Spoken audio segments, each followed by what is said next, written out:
Happy New Year. 2022 is here, but I want to take a few minutes to look back at 2021, which was a tumultuous year for the Vancouver Canucks. They were coming off an exciting 2020 playoff run. They looked like a team that could be on the upswing. They were entering their competitive window, but after the loss of Jacob Markstrom, Chris Tanev, Tyler Toffoli, Troy Stecher, things were kind of up in the air. With COVID in full swing, the NHL launched their divisional season format that had the Canucks playing only 6 opponents for the entire shortened 56-game season. It was a true sort of battle royale where 4 Canadian teams would qualify for the playoffs and 3 wouldn't. And looking at the Canucks coming out of that, or coming into that season, they were a team that was going to be on the edge of the playoffs from the start. They're predicted to land somewhere between 3rd and 5th in the Scotiabank North Division. The Canucks core was a year older. They had new additions in Nate Schmidt. Niels Höglander joined as a rookie. Travis Hamonic came in. Braden Holtby. They were all expected to fill the gaps that was left by, frankly, management's failure to retain their top talent that they had lost. But things went off the rails pretty quickly. The team started that season 2-5, which normally would be okay in an 82-game season. You have a lot of runway to make it up. But this was a 56-game season where every game was in division and worth a 4-point potential swing. The Canucks went on a run at the end of January. They won 4 straight games, although 3 of them were against Ottawa. They got back to 6-5, and they were in the thick of it with 45 games to play. Then February hit. 2 losses to the Habs, 6-2, 5-3, respectively, had the Canucks below the 500 mark once again. Then they went to Toronto for a 3-game stint, where they were outscored 15-5 and were sent away without a single point, and the Canucks were collapsing. The defense was porous, several odd-man rushes and high-danger scoring chances against each and every night. The Canucks went on to win just 2 games in the entire month of February, both against the Calgary Flames, 2-10-2 in the month of February. The team dropped to 6th in the North Division. They had an 8-14-2 record. They'd allowed 85 goals to that point, second most in the NHL, and they were 5 points out of a playoff spot behind the Montreal Canadiens, who also had 4 games in hand. With 32 games left in the season, it was basically over. The team would play well in March. They went 8-4-1 in the month, but they had a season-ending injury to Elias Pettersson. Then the COVID outbreak that rampaged through the Canucks roster took any hope of a comeback away. They had 12 games postponed, and when they returned, even with a couple of waiver pickups, they were clearly a step behind. So the end of the season came rather unceremoniously. The team was forced to play out its final game of the regular season, while the NHL playoffs had already begun. And with a final record of 23 wins, 29 losses, and 4 losses in the extra frame, the Vancouver Canucks fell down to the very bottom of the North Division, but 1 point behind the Ottawa Senators. So, as the dust settled, Travis Green was handed a fresh 2-year contract to remain the head coach of the Canucks, got a vote of confidence from Jim Benning that the past season was an anomaly and that the squad that had gone to the bubble and the coaching that had been done there, that was the true talent level of this team. Jim Benning went on record to say that this organization was going to be aggressive in the offseason, bringing talent to the roster, and try to give some life to a team that desperately needed it. As the draft neared, another draft lottery came and went without the Canucks' name being called, so the Canucks began to explore their options with that 9th overall pick. This brought Jim Benning back to someone who had spent the previous offseason eyeing up, Oliver Ekman-Larsson. Ekman-Larsson was coming off of some rough couple of seasons as captain of the Arizona Coyotes, and he was only 2 years into an 8-year, $66 million contract. But the Canucks ended up striking a blockbuster deal with the Coyotes on draft day. They sent over the 9th overall pick, who was later used to select Dylan Guenther, a 2022 second-round pick, and some bloated contracts, Louis Eriksson, Antoine Roussel, and Jay Beagle. In return, they nabbed Connor Garland and Oliver Ekman-Larsson with a small amount of salary retained. And Connor Garland was really the main piece of this deal. A 25-year-old winger emerging to potentially be a star. He had 39 points in 49 games during the prior season. This was an all-in move from Jim Benning, desperate to bring this team back to the playoffs. As you know, rumors around his name continue to float around. He unloaded 3 players in Louis Eriksson, Antoine Roussel, and Jay Beagle, who had drastically underperformed their cap hits over the course of their contracts.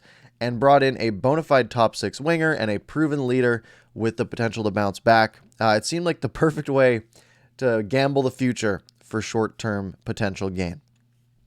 As free agency rolled around, the Canucks went heavy on depth. They signed 17 players on day one alone. This included bringing back Travis Hamonic and Brandon Sutter, along with new faces in Tucker Poolman, Jaro Halak, Luke Shen. They also brought in a ton of AHL-level depth, looking like it was an effort to make the newly formed Abbotsford Canucks a competitor from night one.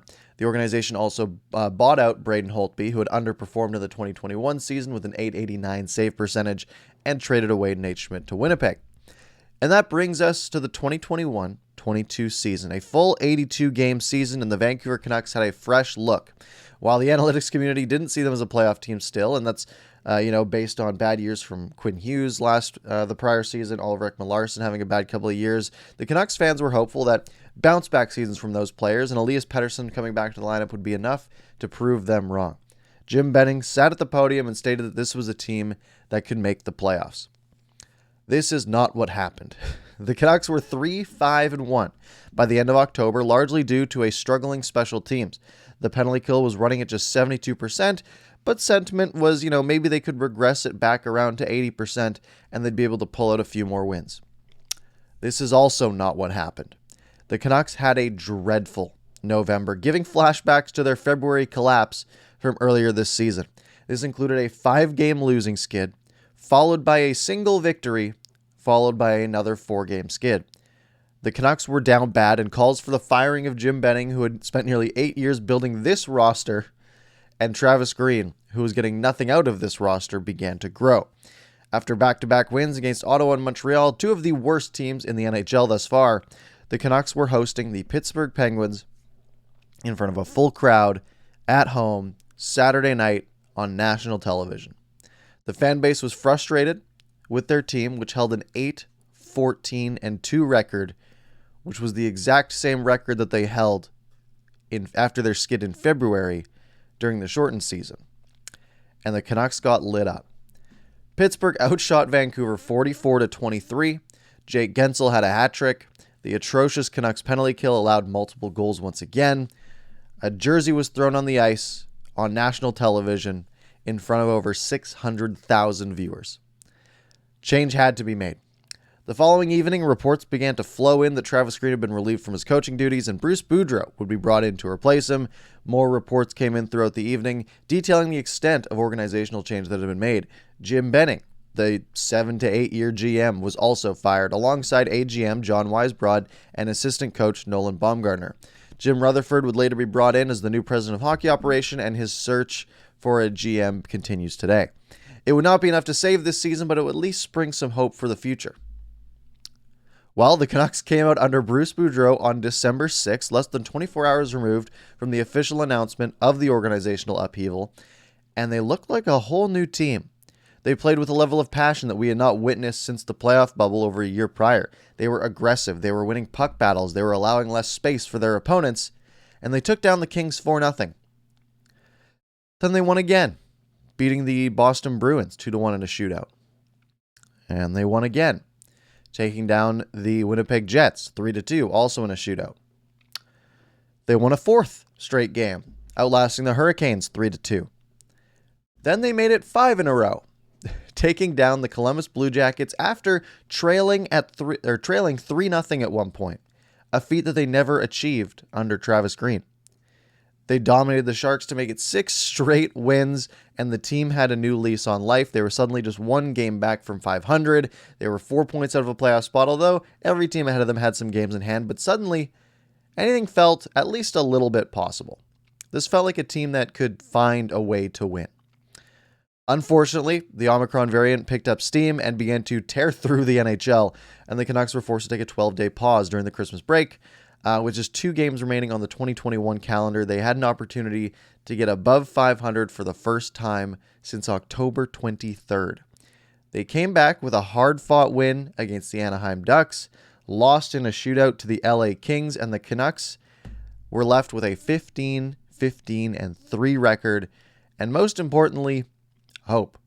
So the Canucks have 49 games remaining on the 2021-2022 schedule as we enter into this new year, and are only a handful of points out of the playoff hunt.